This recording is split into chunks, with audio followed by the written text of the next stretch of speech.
오늘 우리에게 주신 하나님의 말씀은 스가랴서 6장 말씀입니다. 북쪽에서 들리는 부흥의 소식이라는 제목으로 말씀을 전하겠습니다. 스가랴서 6장 1절부터 마지막 절까지 저하고 한 절씩 번갈아가면서 읽겠습니다. 내가 또 고개를 들고 바라보니 내 앞에서 두 산 사이에서 병거 4대가 나왔다. 두 산은 놋새로 된 산이다.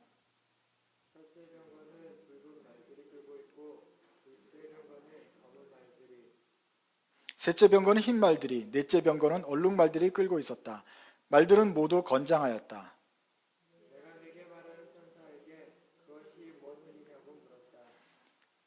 그 천사가 나에게 대답하였다.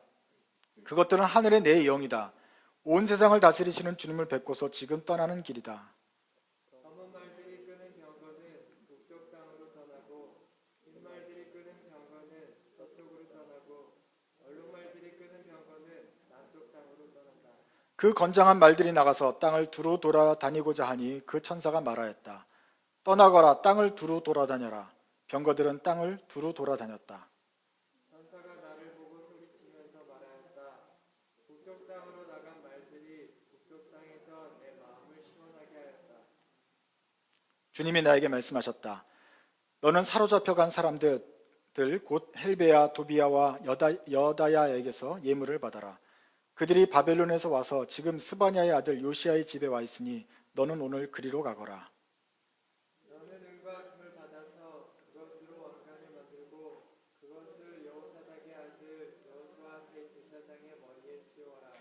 너는 그에게 이렇게 말하여라. 나 만군의 주가 이렇게 말한다. 이 사람을 보아라. 그의 이름은 새싹이다.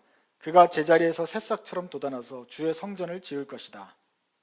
그가 주의 성전을 지을 것이며 위엄을 갖추고 왕좌에 앉아서 다스릴 것이다.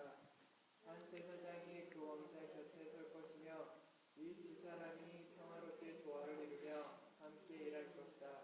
그 왕건은 헬베와 도비야와 여야다와 스바냐의 아들 헨 곧 요시야를 기념하려고 주님의 성전에 둘 것이다. 먼 곳에 사는 사람들이 와서 주님의 성전 짓는 일을 도울 것이다. 그때야 너희가 만군의 주님께서 나를 너희에게 보내셨다는 것을 알게 될 것이다. 너희가 주 너희 하나님께 진심으로 순종하면 이 일이 이루어질 것이다.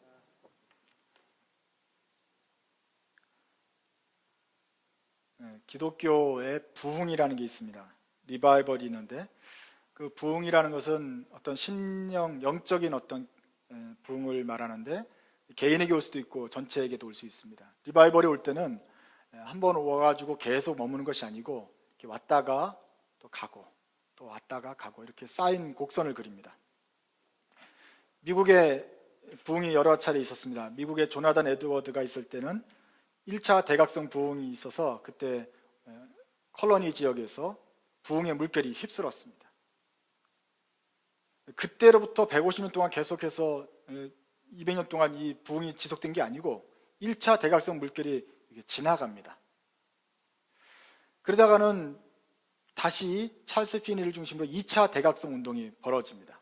그래서 많은 사람들이 또 죄를 버리고 예수께 나아오는 일들이 있고 그다음에 이제 빌리 그레함이라든지 어떤 여러 차례 부흥의 물결이 있고 빌리 그레함 전에 LA에 보면 아주사의 부흥이 있고 이런 부흥의 물결들이 중간중간에 계속 몇십 년 간격으로 오고는 합니다. 왔다가 이것이 계속 끝까지 가는 것도 아니고 부흥은 이렇게 왔다가 또 사라지고 이렇게 됩니다. 또 다른 측면은 한 번만 왔다가 가는 게 아니고 우리 일생에 있어서 여러 차례 이런 부흥이 온다는 것입니다. 우리가 예수를 믿을 때 그런 뜨거움을 맛보았죠. 뭔가 우리 주님께서 만지시는 어떤 뭉클함이 있어서 우리가 주님께 헌신을 했습니다.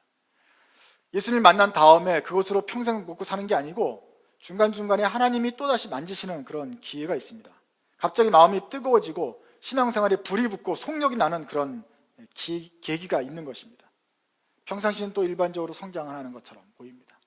아무런 재미도 없고 그냥 푸른 날에 그냥 햇빛이 받아서 나무들이 그냥 성장하는 것처럼 파랗게 성장하는 것처럼 보입니다. 그러다가 또 갑자기 뜨겁게 일어나는 그런 시기들이 있다고 하는 것입니다. 여러분의 일생에서 신앙 여정에서 이런 부흥의 시기가 언제 있었습니까? 평상시에 주님을 늘 사모하고 있다가도 이런 어떤 특별한 시기가 나오면 주님께서 내게 은혜를 주시는구나 하면 생각하면서 그 부흥의 물결에 여러분의 몸과 영혼을 맡기는 게 좋습니다.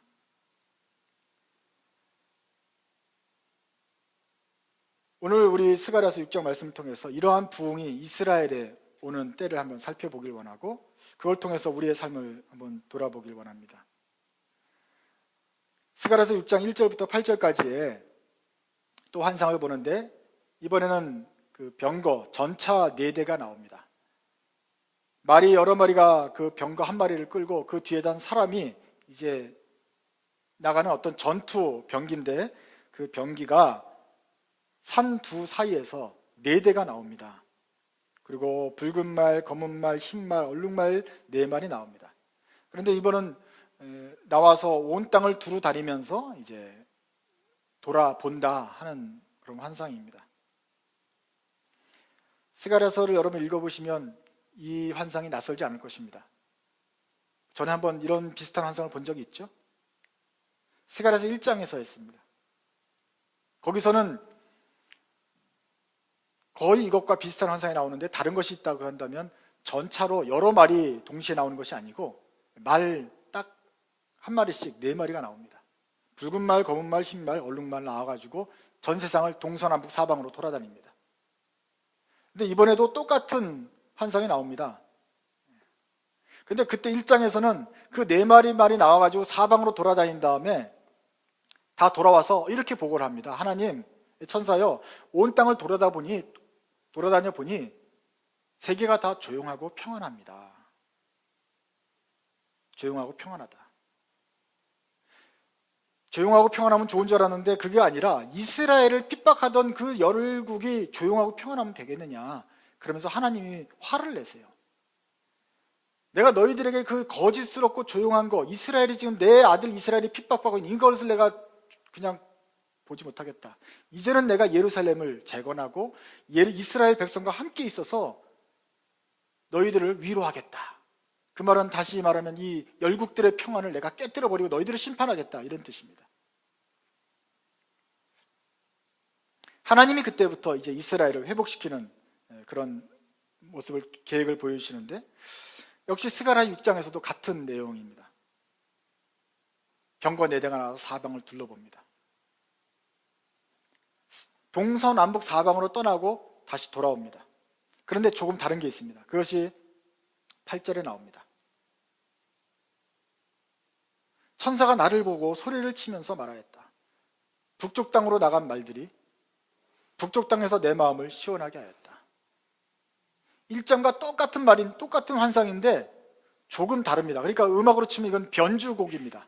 조금 같은 테마가 흐르면서도 다른 결론이 나오게 됩니다. 그러니까 1장에서는 지금까지 세상이 평온하다 그렇게 보고를 받고 이제는 그것을 바꾸겠다 하나님이 하셨다고 한다면 이번에는 세상을 돌아본 다음에 그 바꾸는 그 신호탄이 북쪽에서부터 날아온다. 신호탄이 북쪽에서부터 그 좋은 소식이 이르렀다 하는 것에 좀 초점이 더 맞춰져 있습니다. 도대체 북쪽에서 내 마음을 시원하게 하는 것이 무슨 말이냐? 여담이지만 옛날에 이제 우리나라 항상 북한하고 싸우고 미국도 마찬가지고 소련하고 싸울 때는 북쪽 그러면 다 이걸 소련 러시아로 봤습니다. 우리는 북한으로 봤고 그래서 북한이 뭐 기울어진 촛대 그러면 아 북쪽에서 공산당이 밀려온다 이렇게 해석을 많이 하고 그랬거든요. 근데 이거는 문제가 돼요. 북쪽에서 뭔가 시원한 좋은 소식이 들려온다 그러니까 사람들이 그 이단들이 막 헷갈려하고 그랬어요. 북쪽은 뭔가 나쁜 걸로 연결이 돼야 이 김일성하고 연결이 되는 건데 그러지 않았거든요. 오늘 이제 본문이 이것입니다. 북쪽 땅에서 뭔가 시원한 말씀이 오는 것. 이게 뭐냐 이게? 이것을 알려면 여러분이 에스라서를 좀 읽어야 됩니다. 왜냐하면 에스라서의 이야기가 에스라서, 느헤미야 이렇게 끝나는 이스라엘 역사 속에 그때 시기에 바로 학개, 스가랴 선지자가 활동했기 때문에 그렇습니다. 그러니까 이 선지서를 읽으려면 그 당시 역사적인 에스라와 느헤미야 역사 스토리를 알고 있어야 이때 언제 활약을 했고 이 선지서의 예언이 어떤 상황 속에서 말해졌는지 이해가 될 것입니다. 에스라서에는 1장, 2장, 3장에는 에스라와 함께 백성들이 돌아오는 장면이 나오죠. 바벨론에 포로 갔다가 70년 동안 있어서 도무지 안 되겠다 싶었는데 고레스가 칙령을 내려요. 돌아가도 좋다. 각민족은 돌아가라. 이스라엘 지금까지 가져왔던 그릇들 너 줄 테니까 다시 가지고 다 돌아가서 성전 짓든지 너네 마음대로 살아라. 대신 뭐 세금만 잘 바치면 되는 거죠. 고레스가 이렇게 돌려보내요. 그때 백성들이 돌아오면서 야, 우리가 꿈꾸는 것 같다 이렇게 말을 할 정도로 돌아옵니다. 돌아와가지고 왔으니까 이제 집 짓고 성전을 지어요. 성전을 짓기 시작합니다. 그게 1장, 2장, 3장인데 4장에 문제가 생겨요. 옆에 있던 블레셋이고 뭐 암몬이고 모압이고 그 동네를 차지하고 있던 사람들이 바벨론 당국에다가 편지를 써서 보냅니다. 아, 얘네들이 지금 이 건축하고 있잖아요. 그러면 이렇게 하면 이스라엘이 부강해지면 이쪽 땅 어차피 이스라엘이 뺏기는 겁니다. 얘네 독립하고서 바벨론 제국이 줄어들게 됩니다. 얘네들 이거 하지 못하게 해주십시오 하고 청원을 넣습니다. 근데 이 바벨론 조정이 뭡니까? 그동안 이제 왕이 바뀌었어요. 고레스 있고 고레스가 돌아가라 그런 다음에 아닥사스다 왕이 됐고 그 다음에 다리우스로 넘어가는데 지금 아닥사스다 왕한테 편지가 들어간 거예요. 자기가 하는 게 아니니까 그러면 중지하도록 하라. 그래가지고 중지가 돼버렸어요. 그러니까 싹 파운데이션만 딱 놓고 나서는 그 다음에 중지가 돼버리고 이스라엘이 참 힘든 상황에 벌어집니다. 그게 4장에 에스라서 4장에 나옵니다. 중단하도록 하라. 그런데 5장에서는 그때 선지자가 등장을 해요. 5장에 이렇게 시작이 됩니다. 바로 이때 다리우스 왕 2년에 이제 또 왕이 바뀌었죠. 다리우스 왕 2년 지금 스가랴가 활동하는 이때에 학개와 스가랴 선지자가 등장하여서 예언을 한다. 학개와 스가랴 선지자가 등장해서 예언을 한다. 뭐 했습니까? 백성들 하여금 야, 우리가 지금 멈추면 안 된다. 다시 짓자. 사실은 이제 무허가 건축인 거죠. 왕으로부터 중단했는데 벌써 몇십 년 지난 다음에 일단 왕의 명령 기다리지 말고 일단 짓기 시작하자. 그래서 짓기 시작합니다. 그러자 옆에 있던 사람들이 또 그러죠. 또 이 관리들이 그러죠. 이상하다. 얘네들이 갑자기 또 짓네. 그리야 해서 또 편지를 보냅니다. 왕이시여. 이제 또 새로운 왕이죠. 다리우스인데 이게 지금 얘네들이 건축을 하는 것이 합법적인 근거가 있는지 없는지 한번 살펴주시기 바랍니다 하고 본부로 편지를 보내요. 본부에서 다리우스 왕이 조사를 시킵니다. 야, 창고에 있는 도서관에 가가지고 지금까지 역대 왕들로 하여금 이 이스라엘에 이렇게 성전을 짓도록 했는지 안 했는지 한번 조서를 한번 들춰봐라. 그래가지고 그 모든 도서관을 뒤집니다. 뒤져서 보니까 그때 나오는 거죠. 옛날 그 선대 왕의 왕인 시대에 고레스 왕 때 이스라엘로 돌아가서 짓도록 했다는 증서를 발견하고 여기 했네. 그러면 계속 하도록 하라. 뿐만 아니라 너네 지역에서 나오는 세금 가지고 건축 자금 필요한 거 있으면 도와주도록 하라. 이래가지고 돈까지 건축 자재까지 주어가면서 하도록 실시하라. 이렇게 돼버린 거예요. 그러니까 성전을 짓고서 한 십몇 년 동안 계속 중단이 돼 있었어요. 이거 할 수가 없는 상황. 그러다가 학개 스가랴 선지자가 하나님의 명령을 받고 백성들에게 담대하게 말씀을 전하고 그 환상 가운데서 우리가 져야 된다 해서 졌어요. 짓기 시작하는데 하나님이 조정의 그 모든 것까지 동원해서 건축을 할 수 있도록 막 건축 자재와 돈까지 이렇게 몰아다 주는 일이 일어났다는 것입니다. 그러한 좋은 소식이 북쪽에서부터 들린 것입니다. 예루살렘은 이쪽에 있고 어디입니까? 지도상으로 보면 예루살렘이 이쪽에 있고 이락 지금 바벨론 페르시아는 바벨론 저쪽에 있잖아요. 그러면 이 소식이 어느 쪽에서부터 옵니까? 지도상으로 보면 어느 쪽에 있어요? 예루살렘과 바벨론과 동쪽에 있죠. 그럼 좋은 소식이 동쪽에서 들려야 되는데 왜 북쪽에서 들립니까? 이렇게는 못 가요. 사막이에요. 갈 수가 없어요. 가는 사람들은 있어요. 그것은 중간중간 루트를 알고 사막에 배인 낙타를 타고서 그 영업을 하는 그 대상들, 캐러반 외에는 이 가운데 길을 갈 수가 없어요. 주로 다 유프라테스 강 따가지고 위로 올라갔다가 저쪽 위에서부터 다시 내려오는, 하란을 통해서 내려오는 그 길을 따라서 와야 돼요. 그래서 이게 초승달 지역이 아니에요. 이렇게. 그러니까 이스라엘 예루살렘 쪽에서 보면 이 귀한 소식을 들고 오는 사신들은 다 북쪽에서 말을 타고 내려오는 것입니다. 이해되시죠? 북쪽에서 말을 타고 내려와요. 무슨 소식이냐?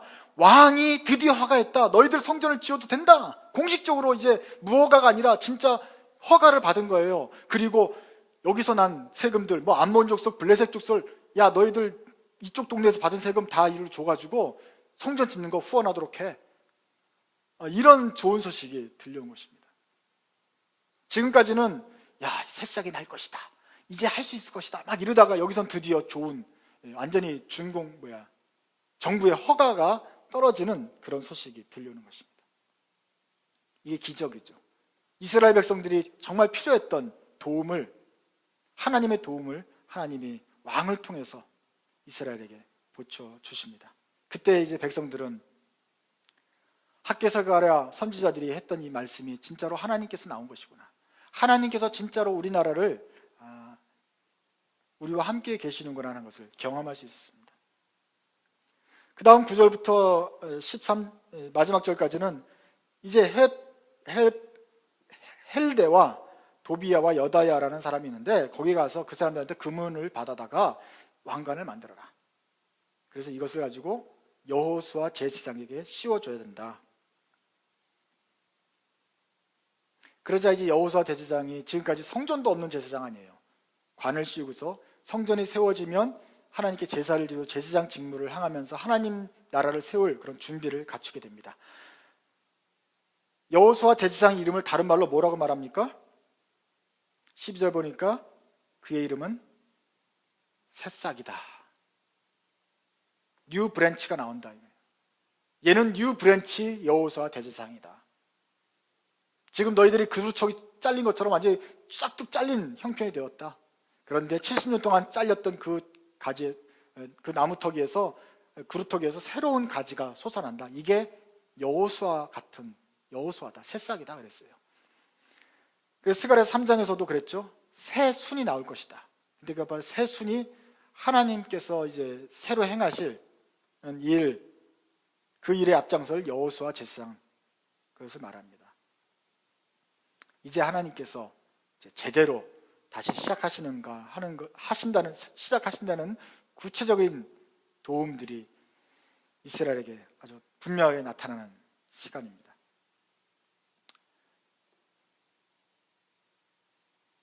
여러분들이 에스라서하고 느헤미야서 또 이런 것들을 보면 하나님의 부흥이라는 게 어떻게 오는지를 우리가 알 수 있습니다.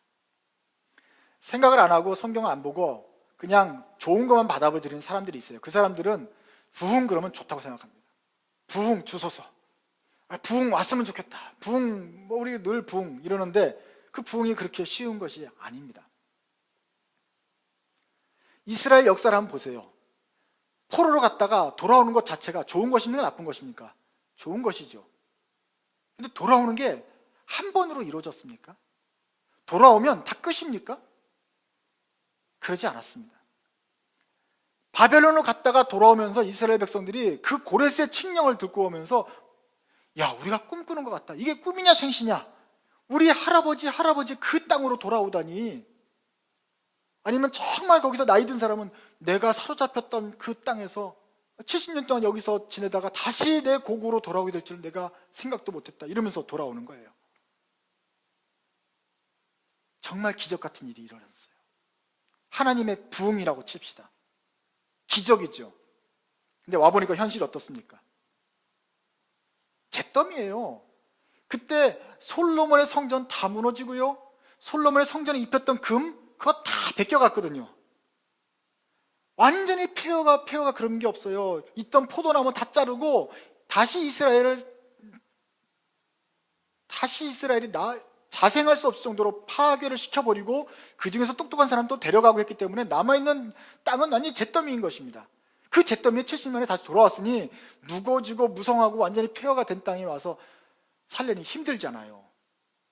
자기 집 짓고 일단 성전부터 지어야 되기 때문에 성전을 지으려고 노력해서 기초를 놓는데 정치적인 힘도 없어요. 옆에서 딴지를 딱 거니까 그냥 몇십 년이고 성전 건축까지 중단이 되어요.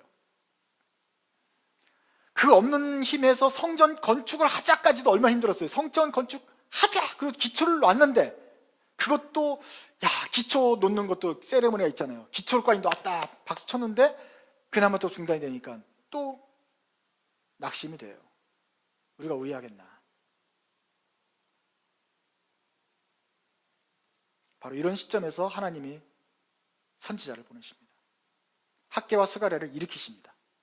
그 전까지는 안 일어났어요. 근데 바로 그 낙심했던 시점에서 학개 스가랴 일어나서 우리가 돈을 모아서라도 성전 다시 짓자. 일어나자. 스가랴 선지자가 환상을 보여주면서 주님께서 다시 돌아오신다. 새로운 브랜치가 나는 거다. 이제 해도 된다. 힘을 모아서 다시 짓기 시작합니다. 때 맞춰서 북쪽에서 좋은 소식이 들려옵니다. 왕이 허락했다. 필요한 자재 있으면 다 너희들이 써도 좋다. 이게 부흥이란 말이에요. 하나님이 새로운 힘을 주십니다. 이 미약한 공동체에 하나님이 새로운 힘을 주셔서 우리로 하여금 다시 하나님 나라를 이루시는 게 주님의 뜻이구나 명백하게 알게 하십니다. 그러면 이스라엘이 성전을 드디어 지었습니다. 잘 살게 되었을까요? 느헤미야서를 다시 한번 보셔야 돼요. 에스라에서는 성전을 지었어요. 그리고 기뻐했어요. 근데 그 다음 책인 느헤미야에서는 이렇게 시작이 됩니다. 느헤미야가 저쪽 궁에 있는데 들어보니 자기 동생이 왔다 와서 물어보는 갔다 왔다기에 예루살렘의 형편을 물어보니까 어떻게 되어 있느냐, 예루살렘 성전은 지었겠지만 성벽이 다 회파되어 가지고 도무지 성으로서의 기능도 안 되고 이거는 이놈저놈 다 들여다니면서 성에 도대체 이건 경계가 없고 회파되어 가지고 그냥 사는 사람들의 처지가 너무 곤란하다. 이 소식을 말해요. 그러니까 느헤미야가 땅을 치고 슬퍼하면서 금식을 합니다. 우리 동족이 가서 잘 사는 줄 알았더니 이건 거짓꼬라지구나. 너무 속상하면서 하나님께 기도합니다. 하나님, 이거 어떻게 하면 좋겠습니까? 느헤미야가 금식하며 기도할 정도로 여기가 사는 게 한심했단 말이에요. 그런 여러 차례의 부흥과 기적을 맛보고도 지금 사는 게 한심한 겁니다. 그래서 느헤미야가 또 오는 거 아니에요. 와가지고 성벽 지을 자재랑 다 끌고 와가지고 성벽을 또 52일 만에 또 짓습니다. 그러고서 느헤미야 9장에 가면 또 낙성식을 또 해요. 하나님이 우리에게 또 은혜를 주셔서 다시 한번 은혜를 주셔서 우리가 성벽을 드디어 이제 만들었다. 이제 우리가 좀 든든하게 좀 서겠지. 그러고서 셀레브레이션을 합니다. 그것도 기적이죠. 기적이 한두 번이 아닌 거예요.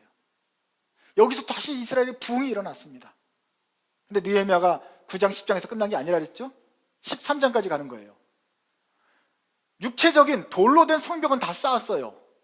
그러고서 이방인과 경계를 쌓고 자기네끼리 어떤 신앙 공동체를 다시 세우려고 그랬는데 성벽은 쌓았는데 얘네들이 마음의 성벽이 아직 안 쌓아졌어요.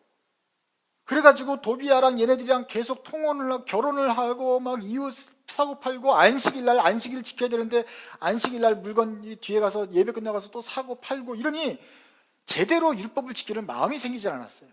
그래서 13장에 와가지고는 느헤미야가 다시 개혁을 합니다. 그래서 제대로 된 율법을 만들 수 있도록 마음의 성벽을 쌓는 그런 작업을 합니다. 그렇게 해서 끊임없이 이어져요. 지금 몇 번의 은혜가 있었습니까? 몇 번의 부흥이 이스라엘에 임했습니까? 이스라엘이 잡혀갔던 곳에서 70년에 돌아오는 부흥이 참 큰 은혜죠. 그런데 그것뿐만 아니라 성전을 짓기 시작할 수 있는 은혜고 성전이 중단됐던 것을 다시 시작할 수 있었던 학개 스가랴 선지자 통해 가지고 또 북쪽에서 좋은 소식이 내려가지고 왕의 마음을 움직여서 그렇게 재건을 할 수 있었던 그 은혜 얼마나 감사합니까? 그러나 그것만 끝난 게 아니고 성벽도 지어야 되고, 성벽만 지으면 되는 게 아니라 마음의 성벽까지 지어야 되고, 또 그 율법을 지키는 마음이 계속해서 이어져야 이스라엘이 참 이스라엘이 되는 거예요. 하나님의 백성이 제대로 되기 위해서는 여러 차례의 하나님의 은혜를 맛보는 순간들이 계속 있어 나와야 됩니다. 중간중간에 힘든 게 있지만 그래도 다시 한번 은혜가 나오고 또 은혜를 입고, 날마다 시마다 때마다 은혜를 입어서 계속해서 거듭게도 입어야 우리가 하나님 사람으로 점점 자라게 되는 겁니다. 이스라엘이 그렇게 어렵게 자라요. 그래서 부흥은 파도처럼 옵니다. 쓰나미처럼 한번 쫙 왔다 가는 게 아니고요, 날마다 파도처럼 늘 꾸준하게 오는 중 한 번 오고 또 오고 또 오고, 은혜의 물결이 계속해서 은혜가 우리를 덮쳐야 됩니다. 왔다가 갈 때가 있죠. 갔다고 해서 우리 주님을 버리는 게 아니라 그 안에서 살면서 살다가 다음 은혜가 또 버틸 때까지, 올 때까지 또 기다려야 되고, 그 은혜를 맛보고 살고, 또 은혜가 지나가면 또 있다가 또 다음 은혜를 기다리고, 계속해서 은혜를 받아야 우리가 사는 것입니다. 여러분이 예수를 만날 때 그 은혜가 있었습니다. 예수를 만나고 하나님의 제자가 자녀가 되고 구원을 받는 것은 한 번입니다. 일생에 한 번 있는 사건이겠지만 그 후에 성장하는 것은 우리가 계속해서 은혜를 받아가야 됩니다. 파도를 덮치듯이, 파도를 입듯이 계속해서 날 때마다 은혜를 받아야 합니다. 반복적으로 주님께서 주시는 그 북쪽에서 오는 그 부흥의 소식들이 우리 삶에 들려져야 되는 것입니다. 하나님이 이렇게 우리를 돌보고 계십니다. 여러분은 그 주님의 특별한 돌보심을 기대하고 있습니까? 주님, 이제 좀 한동안 오래되었습니다. 이제 다시 한번 은혜의 물결을 내게 덮어 주십시오. 그 은혜의 감격을 제게 다시 한번 부어 주십시오. 그래야 제가 또 더 속력을 내겠습니다. 이러한 감격을 주님께 기대하고 있습니까? 우리에게 날마다 필요한 소식이 바로 이것입니다. 북쪽에서 들려오는 그 부흥의 소식, 우리 영혼을 소생케 하고 살리게 할 만한 소식들이 우리에게 필요합니다. 그렇게 되면 우리 영혼이 뜨거워지게 됩니다. 불처럼 뜨거워지고 새 힘을 얻고 믿음의 길을 걸어가는데 아주 속력을 내게 되는 그러한 역사가 우리 삶에 있게 됩니다.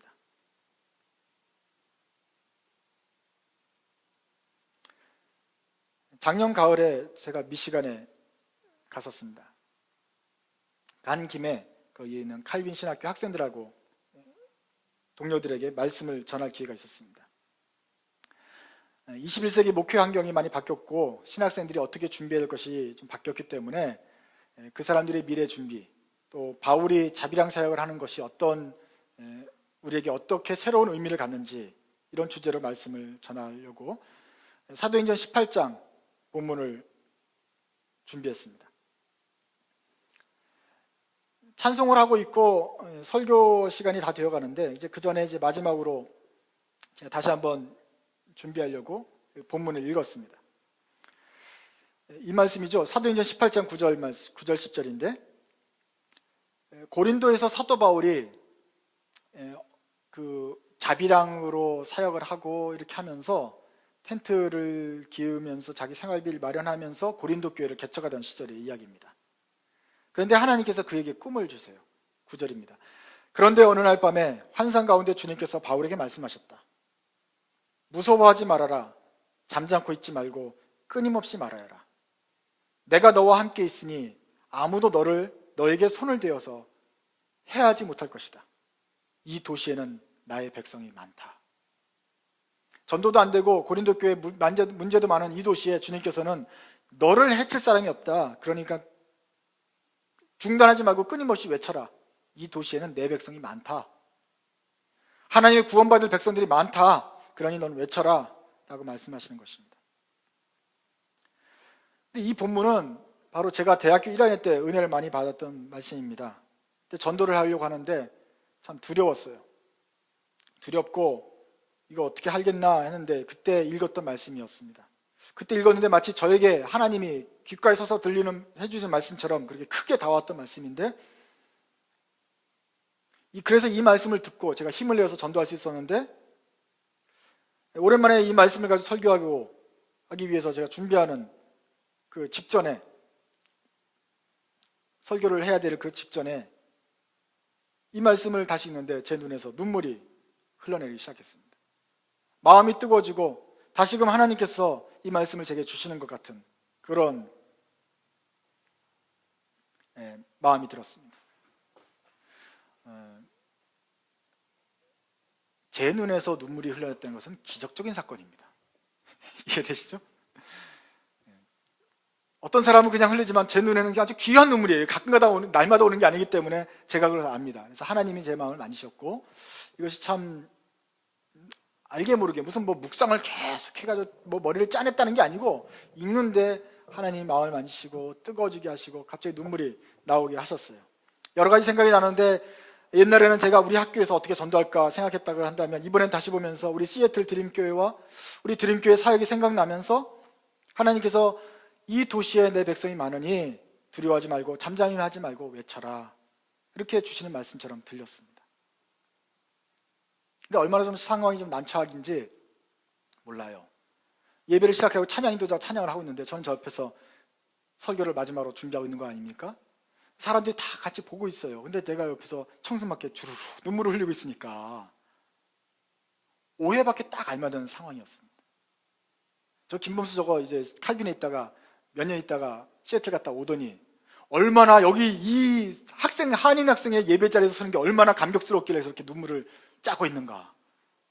참 오버 액션이다, 그렇게 생각할 것 같은데, 이 기적적으로 간만에 늘 흘리는 눈물을 내가 닦을 수는 없고, 참 그래서 그게 아니라고 변명을 하고 싶은 마음은 굴뚝 같지만, 어쨌거나 지금 또 주님이 또 주시는 은혜에 집중하려고 이렇게 눈물을 흘리고 나서 나중에 이제 시간이 된 다음에 설교를 한 그런 기억이 있습니다.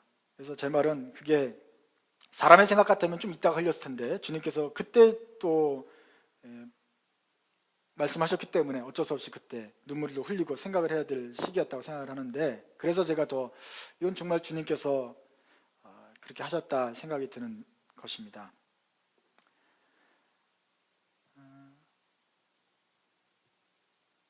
스가랴의 환상 같은 그런 환상, 또 그 환상을 보면서 백성들이 용기를 받았던 것, 이것들이 참 우리에게 필요하지 않습니까? 시애틀 드림교회가 시작한 지 8년이 됩니다. 그래서 여러분들과 함께 우리가 열심히 여러모로 애썼던 걸 주님도 아시고 우리도 압니다.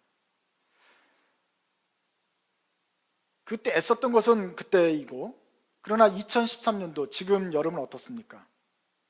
여름은 참 조용하고 한가롭고 평안하지 않습니까?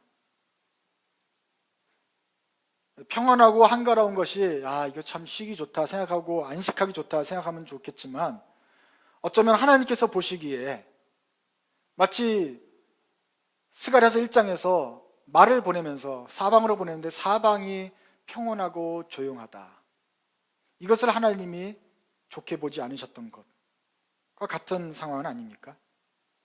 우리가 뭔가 더 하나님을 위해서 큰 일을 해야 되고 주님의 사람들을 변화시키는 일을 해야 되는데, 잠시 우리가 힘이 안 되든지 또는 어떤 시기가 안 돼서인지 잠시 조용하고 잠잠한 그런 분위기를 맡고 있는 건 아니겠습니까?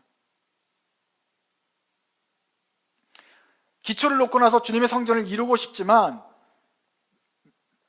외국의 압력과 또 우리의 힘이 없어서 성전 건축을 10몇 년이나 중단했던 그 돌아온 이스라엘 백성들처럼 우리도 하나님의 일을 위해서 기초는 놓았지만 그 다음에 일을 진척할 만한 역량이 안 돼서 지금 조용해야 되는 그런 상황은 아닙니까?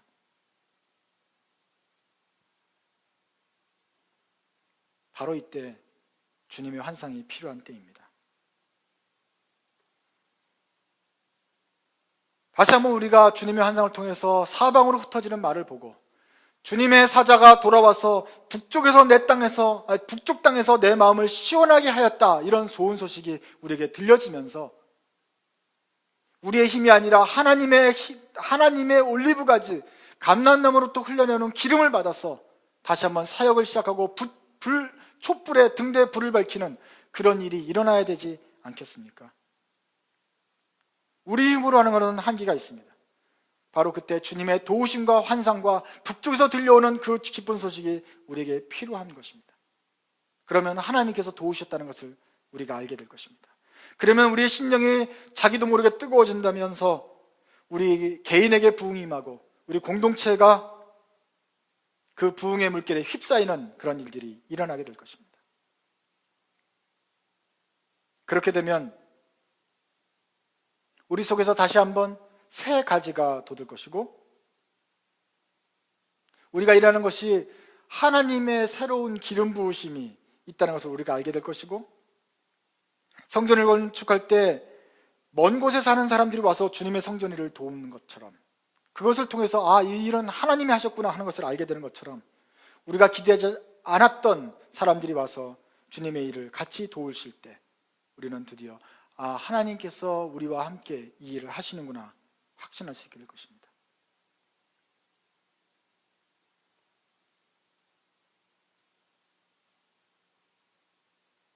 이스라엘 백성들이 기도했던 것처럼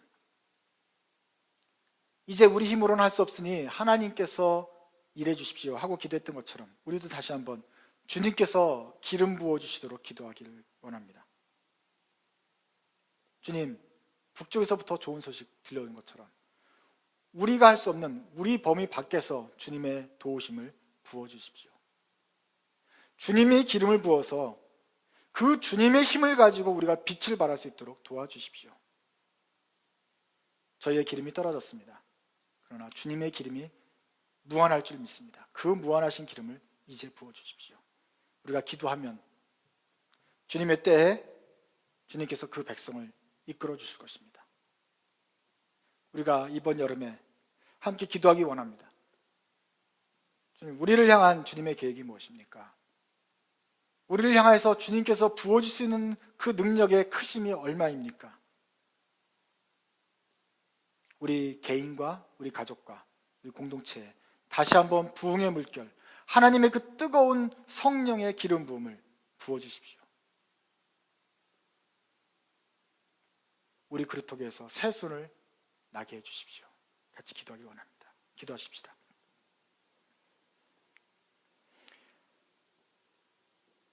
만군의 하나님, 저희들을 시애틀 땅으로 부르시고 여기서 일하며 가정을 세우며 교회를 섬기며 주님의 일을 하게 하신 것을 감사합니다. 저희가 자신을 돌아보지 아니하고 하나님 나라를 이 시애틀 지역에 세우려고 여러 가지로 노력을 했습니다. 주님, 지난 8년 동안 주님께서 은혜를 베푸셔서 저희가 많은 일들을 감당할 수 있었는데 이제 다시 한번 주님의 은혜를 구합니다. 주님의 도우심을 구합니다. 주님의 인도와 성령의 기름 부으심을 구합니다. 저희가 하고 있는 사역에 주님 물꼬를 터주시고 하나님, 우리의 전도 사역에 하나님 더욱 기름을 부어주시고 우리의 외침이 더 방향이 크게 하여 주시고, 그래서 이 시애틀 지역에서 하나님 나라가 더 세워지고 크게 세워지고 음성이 높이 울려 퍼지는 그런 역사를 보게 해 주시옵소서. 저희가 마치 느끼기로는 성전의 건축이 중단된 것 같은 이스라엘 같은 그런 느낌을 갖고 있습니다. 주님, 우리가 낙심할까 두렵습니다. 이제 주님께서 이스라엘 백성에게 북쪽에서 들려오는 좋은 소식으로 그들을 위로하셨고 성전을 세우게 하셨고 영광 받으셨던 것처럼 시애틀 드림교회에 새로운 힘을 부어주시고 성령의 기름 부음으로 채워주시고, 그래서 하나님께서 밝히시는 그 불빛이 우리와 우리 온 도시를 밝힐 수 있도록 하나님 도와주시옵소서. 연약한 저희들에게 주님의 확증이 필요합니다. 먼데 있는 백성이 와서 성전을 지을 것이라, 그리하면 이것이 하나님께서 보내셨다는 것을 알게 될 것이라고 말씀하신 주님, 주님께서 보내시는 새로운 심령들, 영혼들이 이곳에 참여하여서 함께 주님의 나라를 일구게 하여 주시고, 그래서 우리 모두가 하나님, 살아계신 하나님께서 일하시는 것을 저희가 느끼고 경험할 수 있도록 도와주시옵소서. 그래서 저희 삶에 날마다 끊이지 않는 기름, 날마다 우리에게 주시는, 때에 맞춰 주시는 그 부흥의 물결들 맛보고 더 성장하게 되는 저희들 될 수 있도록 도와주시옵소서. 예수님의 이름으로 간절히 기도드립니다. 아멘.